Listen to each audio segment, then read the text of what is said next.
New Thought Media Network.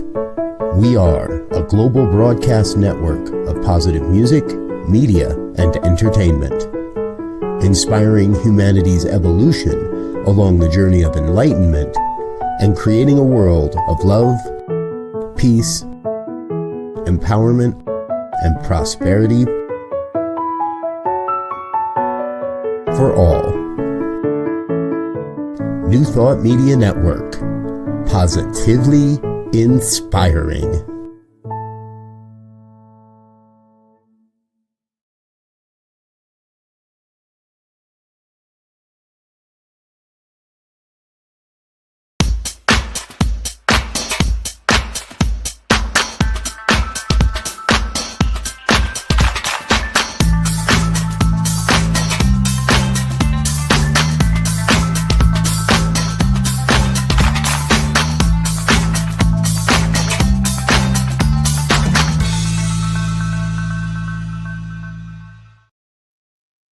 Well, hello, my lovely friends. Thank you so much for joining me today. I'm excited to have you here with me. My name is Bonnie Gonzalez. I am a grief coach. I am a certified grief educator, registered nurse, religious science practitioner, and a licensed soul collage facilitator. Most importantly, a human being right here with you, embracing you during our challenging times. So thank you for joining me. And of course, my show is about grief. So here's what I would like for you to do. I would like for you to sit back and make this next minutes with me or hour with me, make it about you and for you. Ask questions. Be a part of the conversation. I would just be so thrilled to have that. And if you're watching this on the replay, you can still ask questions. I still get those questions and can answer it the following episode. So please make this about you. Get a cup of tea, get a cup of coffee, glass of water, lemonade, tea, glass of wine, if it's that time for you. And just sit back and relax, because grief is definitely one of the topics that we don't talk about in our lives or in our culture. So I want you to just applaud yourself for showing up. Applaud yourself for just clicking the link to say, let me see what this is all about. Because this is for you. It is for you to help, as my theme says for today, is to help demystify grief. To help demystify grief. It's like exactly, what is grief? How do we go about learning about our grief? Where are we with our grief? And with that, I want to just, I want to start off with a little bit of a reading by one of my favorite late writers, a young woman from West Africa, Sobonfu Somé, who made her transition a few years ago. But wise woman. And what she has to say about grief is this. We experience joy and sadness. Many times we have grief that we don't have words for. We have many losses. And it's important for us to grieve, to recover from what we have lost. Grieving is a soul cleansing way to reclaim and to recover our spirit. When we don't grieve, we stay in an unhealthy place and lose who we are. So it is very important to cry, to walk in nature, and to express our grief, so that we can feel safe and sane once again. And also, so our bodies can recover from the loss. Yes, our bodies, mind, body, spirit. And when we're grieving, everything is involved, all of us, all of our senses, all of our in complete essence is involved. in the grieving process. And so you may say, well, exactly what is grief, Bob? And get to the point. What is grief? And grief is just defined as grief is the intense emotional response we experience after having a significant loss. And those losses can be more than death, but of course, including death of a loved one. But what about the end of a relationship, the loss of a job, or some other major life changes? And it typically involves really experiencing those difficult feelings that we want to run away from. But those feelings can include just really flat out distress. How about yearning, confusion, separation, anxiety, a fixation on the past, what was, living in that past zone, and then apprehensive about the future. So that's grief, and grief is caused by loss, which if you've been with me, you know that is definitely where grief comes from a loss. And so if you can look at it that way, that there is something lost and not just thinking about the loss of a life, because so many times that's why people don't want to discuss grief or even acknowledge it, because of the fact that they associate grief with death. As soon as I say grief, the first thing people will say to me, oh, you're talking about death all the time. That must be just, but it's like, no, it's not death of a person. It's a loss. And it could be a death of the relationship, if you want to say that, or that it is a death in a sense that a part of your life has really changed and you can't go back to the way it was before. And we all grieve differently, so we want to honor that there's no cookie cutter way of moving through grief or cookie cutter way of honoring grief. It's if it's your grandmother that died or that your dog ran away. I mean, grief is grief, and they need to be tended to. Those losses that put you into grief need to be tended to. And so I thought what I would start with is just normal or common grief, just normal responses to grief, which I talked about. But it could be a mixture of different emotions, including sadness, anger, guilt, shock, denial, blame, and numbness. Numbness and confusion are top for me. I'm just really totally numb with when I'm in grief, and a little bit of confusion. More so than my normal confusion. But anyway, these emotions are often followed, though, by a gradual, and I mean gradual accepting of the loss, and then being able to continue with daily activities, even though it may be difficult. But as time passes, you find it easier and easier to continue to move through your daily activities. And the time it takes, it will vary for everybody, but everybody wants to know, when am I going to feel normal again? When am I going to feel normal again? And just to honor that as just a general guideline put out there.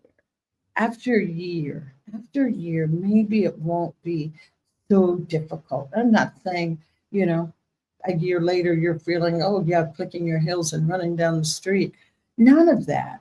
But usually after a year, that intensity that has overtaken you has dissipated, and you're able to move through your life. Though I said grief still may come up, it still may rear up.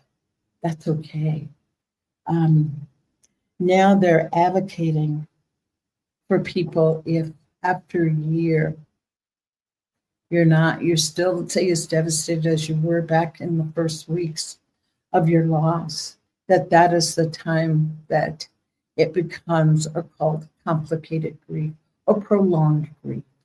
And complicated grief and prolonged grief do need their own special treatment. And we'll talk about that. But what I thought I would just let you know that there's so many forms of grief, or did you know that? We'll start with, maybe I'll go in alphabetical order, or a little bit of anticipatory grief. And anticipatory grief is just what the word says. You're anticipating that someone will stick with death for a minute, that someone's going to die. Your Uncle Joey's been battling cancer. Aunt Lily's not looking good. She slipped into a coma. And you start to anticipate that loss. And that is one of the, I guess you could say, advantages or opportunities that long lingering illnesses can provide for the survivors, that you've had time, hopefully, to talk with your loved one about about what's going to happen in the future after they've made their transition. Maybe you just want to talk to them about what it is that is in your heart. I remember when my father was dying from cancer, and believe me, that's so many years ago, but I had the sense of mind to sit with him and talk to him about how much I was going to miss him when he was gone. And he gave me such consoling words that he wanted me to be at peace with his passing, because he said we would be together again. And we had been to the other side, seen the other side, and it was absolutely beautiful. So know that's a part of anticipatory grief that can, maybe as difficult as it is at the time, can bring you solace much later. There were groups of widows in Germany that they did interviews, and their spouses had been ill for a long period of time, at least a year. And they interviewed them, and so many of the women, a large percent of the women, said that the anticipatory grief was much harder than the grief that they experienced when their loved one actually transitioned, when they actually died. That grief afterwards was so much less. And so, in a sense, maybe anticipatory grief can be preparing you in a way that you're doing your grieving up front before the person has transitioned. So know that can be a positive of anticipatory grief. And it doesn't have to be you're anticipating, Aunt Sally dying, but it could be loss of a job. Know that your job is coming to an end and you're going to have to find other employment. What about anticipating the loss of your home? It's like, oh, we're going to have to move. We're going to have to give up this. What about, yes, but anyway, I'll stop there. I'll stop there with anticipatory grief. Just saying that it can fit into so many situations. Like I said, loss of a job, geographical move, having things taken away, that knowing that something's going to be taken away that you have enjoyed and will change your life. So from anticipatory grief, then we move on to cumulative grief.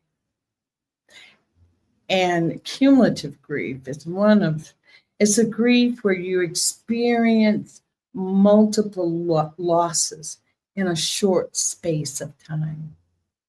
It's almost got, like getting a punch to the gut and not having time to take a deep breath before there's another hit and another hit.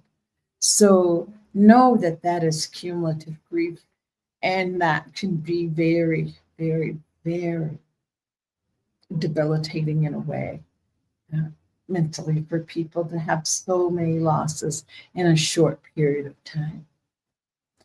And then there's collective grief. And that's when we all mourn together for natural disasters. The war in the Ukraine, the California wildfires, Israeli and Palestine. So many people are grieving that. I know so many of my friends are in the US are grieving what they feel, the latest political status, the political climate in the US. They're grieving for what has been lost or perceived to have been lost. And so that's a collective grief. And the part that is a plus, or that you could use to your advantage or see in a positive, with collective grief, if everyone is mourning, you have more people to talk to. And as I always say, grief needs to be shared, heard, and validated. And when there's collective grief, that's what everyone is doing. So in essence, without realizing, we're helping each other to heal as we share our stories in collective. And then the last one I'm going to talk about is disenfranchised grief. And it's like, what is disenfranchised grief? And that's when your grief is not recognized by society for the depth and breadth of how it touches your life. It's not recognized. For instance, the death of an ex-spouse, even though maybe you've been divorced for 30 years, but that death is a chapter of your life that now it's dead, it's over, and you grieve that. How about the loss of a pet? First thing people say when there's a loss of a pet is like, oh, you can get another dog. Oh, you can get another cat. But that's not true. You're still, even if you can get another dog or cat, you're still grieving the loss of that particular dog or that particular cat.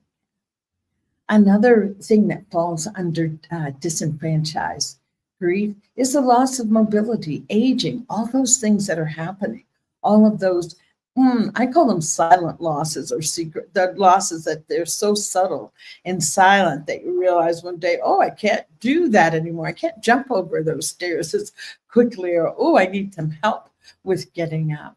That is a disenfranchised grief. People will say, oh, you're just getting older. That's all it is. It's like, yes. But what about if I want to talk about how it's impacting me, how I'm feeling mentally around the loss of the mobility, or whatever it is that that is bringing you grief, but you have no place to express it. Maybe failing eyesight, maybe you've had to give up your driver's license. There's so many things that touch us in our lives that are so personal that we feel like there's nowhere to really express what we're feeling and get the emotional support that we need. So just want to touch on those 4 or 5 categories of grief. 1, 2, 3, 4 categories of grief that is common. And so with that, just talking about that, it really doesn't matter what is the cause of your grief. It still has to be tended to. It still has to be tended to. And how do you tend to it? What do you do when we're talking about grief? And I want to back up a minute, just for a minute, and want to ask your question. I want you to really think about it for a minute. Who taught you how to grieve?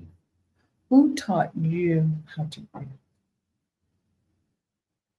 Think about that for a moment. Just think about that. Who taught you?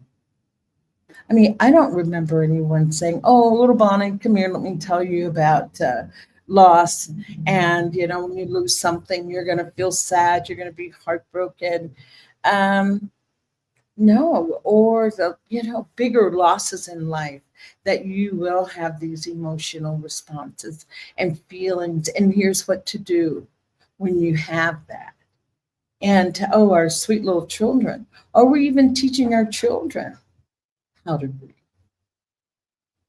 Think about it. Are we teaching our children how to grieve? And you say, what do you mean by teaching them to grieve?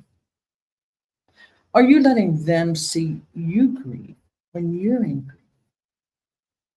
A time that you can talk about what you're feeling. Like, yes, I am just so, I'm just so exhausted, so tired. I lost my job. I am just, trying to figure out what I'm going to do next. And I know we don't want to cause our children anxiety around grief. We don't want to cause them anxiety, but we want to let them know that it is something that we can experience and that you can recover from.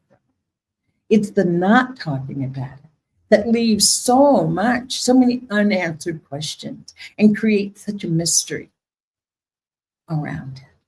So allowing our children to see us grieve and talking about it in a healthy way when you can. I know that grief, or when we first have a loss, we can really be thrown into, I feel like it's shock, a state of shock where you just can't even, think and quite put things together. But when you can, remember that our children are watching. And I wanted to, with that said, about who taught you how to grieve, the reason I bring it up is because if we think about that we really didn't get taught, or maybe some of you did, that's wonderful. You can share that teaching with other people, the way that you were taught to grieve, and you can share that with other people. But I say that so that we can be gentle with ourselves. We weren't taught. I mean, if nobody told you how to drive a car and they just said, here's car keys, now go and drive, it's like, what would you do? What would you do? If, you may try, and there'll be a lot of starts and stops and hard braking and speeding up. But if someone teaches you how to drive, they slowly show you all the rules of the road and how to accelerate and how to brake and, how to steer left, right. And so you're taught. And so we haven't been taught about it. So therefore, be gentle with yourself. Be gentle with what comes up. And if you can, find a grief buddy. I always say it's great to have someone who will listen. Someone's on standby that will listen. But I don't want to get too ahead of myself. I want to give you some other thoughts around how to cope with grief, okay? First, let's just start by taking a deep breath and kind of shifting and, sitting up a little and paying attention, because I'm going to sit up and pay attention as I go over step-by-step guide on how to cope with grief, okay?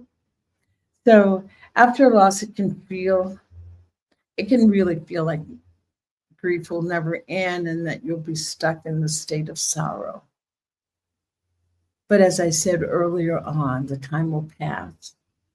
I said a year after year, the time will pass and you'll be less overwhelmed. But you need to really, the thing with grief is time, patience, and support will lead to healing. So time, patience, and support leads to healing. But know that healing is possible. It really is possible. It's only harder when you don't express your grief. So you can start by, if you don't have that wonderful individual support, like a friend or family member, friend or family member, what else could there be? A friend or family member, you can always engage in grief therapy. And grief therapy can be a valuable tool really valuable too for dealing with our grief, because especially if it's a loved one that's transitioned, that has caused your grief, there's all those feelings of guilt that comes up, and you could have done this or that better, that there's such a kind of a complicated, complex relationship that makes it a little bit more tricky to really grieve and move forward. So engage in some good grief therapy. And if those people that like recommendations and timelines, but the recommendation is at least 16 weeks of therapy, especially if it's complicated grief that you've been dealing with for years. You may need that's what 4 months therapy. And know that 4 months will come and go, and they will pass. Okay, they will pass. The other thing is to make space for your grief, okay? Grief takes time and can't be rushed. Allow yourself to grieve at your own pace and in your own way. And accept whatever comes up, accept those emotions. As I said, the anger, the denial, the shock, the blame, whatever comes up, be with it. Be with it. Try to just accept your emotions. I always say, if you can just lean into the discomfort that you're feeling. Because so many times we want to run away from it, or we do run away from it, not realizing that what we're running from is the very thing that will heal us. You know, grief superpower is healing.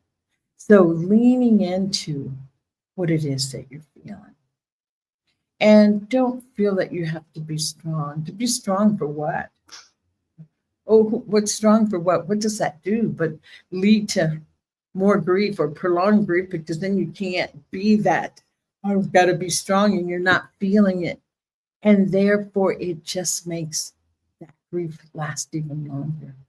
So why don't you put your thoughts on paper? Journaling is a powerful way to express your feelings. Write down your thoughts and memories and emotions as they come. This can help the process. And if you don't like to write, I know a lot of people don't. I don't want to journal. I'd say every phone now has a recorder. Record your emotions. Record them. So that the idea is so that it comes out, that it's not staying in. What you're feeling is not being suppressed and held within. As you know, what you resist will persist. So we want to allow that to come up and out. Allow yourself to cry. Allow yourself to be angry. I studied with David Kessler when I was becoming a certified grief educator, and he has lost his son, adult son, a young adult son, like 21 or 22. But anyway, he was saying sometimes when his grief comes up and it just comes out as anger, that he has this baseball bat or plastic bat that he takes and beats the bed with it. And he says that sometimes when things come up that really make him angry about losing his son, he says his quote is, "I'm going to take it to the bat." And he'll just go and just, that bat beat the bed with that bat until that rage passes. I had another friend who talked about breaking plates. There was some place they would go and they could throw and break plates to help get the rage out. The other one was, going to the woods with eggs and, smashing the eggs, or throwing and smashing the eggs. So there's ways to get that anger up and out of our bodies. The thing is to be honest that that's what you're feeling. That's what you're feeling. And if you're physical, taking long walks or going for a hike, set an intention that that's what you're going to do is, walk through your grief. And, go for a long walk. And if you like, go with a friend and an opportunity to talk if that's what you want to do. And the other one is creating a ritual. Whatever, try out different rituals to honor the loss of your loved one or loss or to honor what it is that you lost. If it was that job, if it was getting into that special college that you didn't get into, a ritual maybe to release that and to release what you didn't get, to bring in what you want. Also, I've talked about this before, making a touchstone for your grief. Whatever it is that you're grieving, you could take a little button, a little rock or crystal that's in your pocket, that every time you touch it, that's you're soothing your grief. Oh, how about those little hearts that you put in your purse and they kind of jingle jangle? Uh, I have friends that use those to remember, to just remind themselves every time they hear it or see in their purse, that they remember, oh yes, I am loved. And of course, lean on those that are offering their support. Lean on others that want to help. They want to support you. And if you're one of those people, people say, what can I do? I really want to help. What can I do, Bonnie? What you do is, as you're going through your day, thinking about things that you just can't get done, you need somebody to take the clothes to the dry cleaner, or you need somebody to pick up the clothes from the dry cleaner. You need someone to go to a special store that only sells what you need to repair something in the home. Make a list of all those things that you need that would be nice if somebody could help you with. And then the next time that someone asks you, what can I do? You have a list. You have, oh, if you could pick up this from the hardware store the next time you're in that area, I would greatly appreciate it. People want to help. People really want to help. And most importantly, and I know I've said this so many times, rest is just vital. Rest is vital. So if you can, try to get adequate rest. And if you can't, know that make it a goal. Make it a goal. You'll be able to deal and move through your grief a lot easier if you're rested. And if all else fails, if none of that is a possibility that I've mentioned, you can always go for therapy, for professional therapy, to grief coach, grief counselor, psychotherapy. And that can really be a lifesaver to help move you, especially through complicated grief. So with that, I just want to say that I know that I've shown a light on grief today, demystifying grief, and just being gentle with yourself. Just being gentle with yourself is the way to move through any form of grief. Being kind and gentle and patient with yourself. You have suffered a loss, and my heart's with you. So my desire is for you to be kind to yourself versus being hard. So with that, I want to bring us to a close. I've been using this deck. Joe, if you will put that first slide up. I've been using, it's called the Grief Deck, and it's rituals, meditations, and tools for moving through grief. And the creator of these it's created by different artists. It's a deck of about 60 cards. And it's created by artists and grief workers in collaboration with artists and death doula, Andrea Jinknick, who curated the project with the Artists Literaries Institute. So, I didn't know that was gone. I would have. Okay. All righty. Joe, if you put up the card that has a chair on it. That's what I'll say, the card with the chair. Yeah, if you can just leave it there for a few minutes, that'll be great. So this card, what it is about, it says the importance of routine.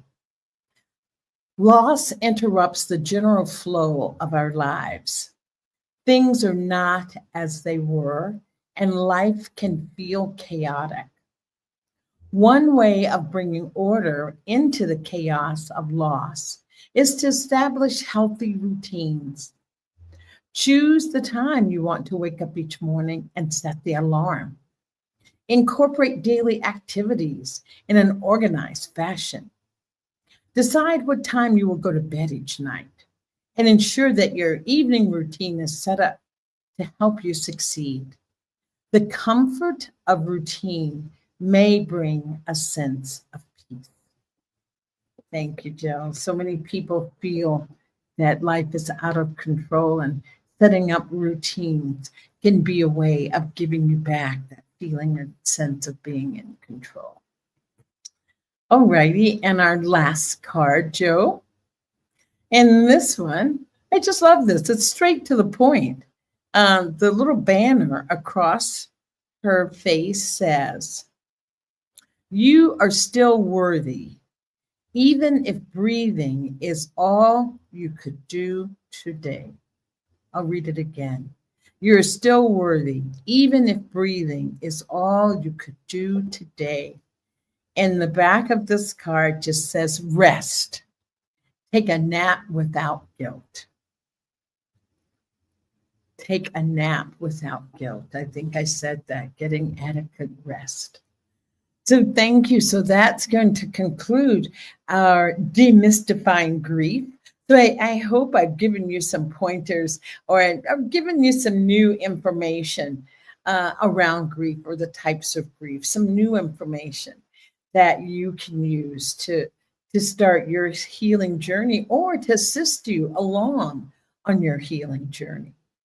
And if not that you can help someone else who may be in grief and starting their journey. So let's arm ourselves with knowledge so that we can help each other navigate the choppy waters of grief, because we know that grief is life's greatest teacher, and nothing to run from, nothing to hide. It is a teacher. It's everything to be gained. Grief has its transformative powers. So trust me with that. So until next week, I just want to leave you with this. I want you to, as soon as we're finished here, I just want you to go look in the mirror, hold your own gaze, and I want you to ask yourself, what do I need today? What do I need today? Whatever comes up, I want you to honor it. I want you to honor what yourself, you yourself, is asking for. Not what society wants you to do today, what you want to do. And with that, thank you. I'm still Bonnie Gonzalez, your doula for grief, and I am a grief coach, and I'm here for you. So be well until next time. Namaste.